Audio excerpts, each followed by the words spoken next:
Winnie the Witch by Valerie Thomas and Korky Paul.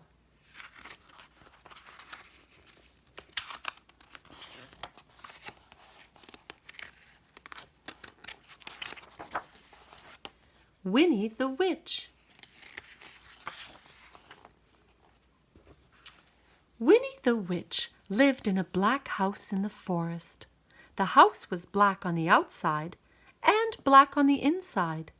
The carpets were black, the chairs were black, the bed was black, and it had black sheets and black blankets. Even the bath was black.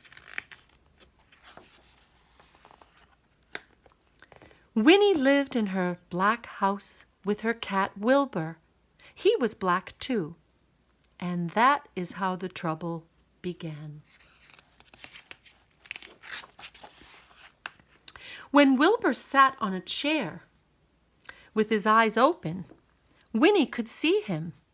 She could see his eyes anyway. But when Wilbur closed his eyes and went to sleep, Winnie couldn't see him at all. So she sat on him. Poor Wilbur. When Wilbur sat on the carpet with his eyes open, Winnie could see him. She could see his eyes anyway.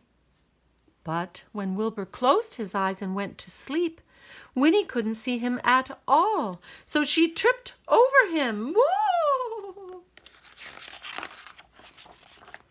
One day, after a nasty fall,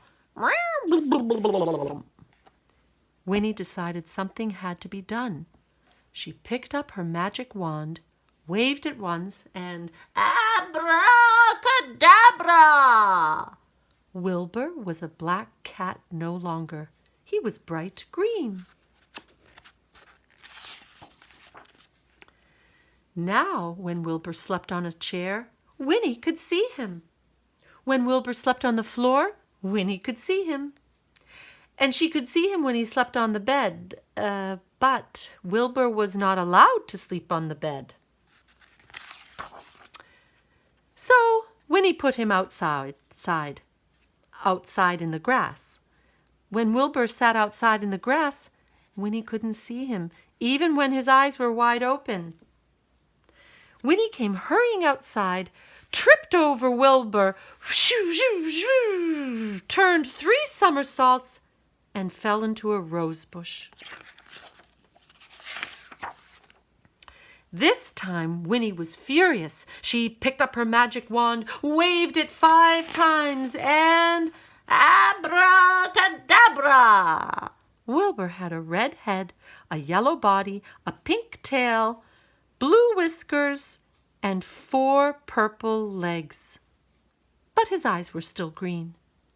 Now Winnie could see Wilbur when he sat on a chair, when he lay on the carpet, when he crawled into the grass, and even when he climbed up to the top of the tallest tree.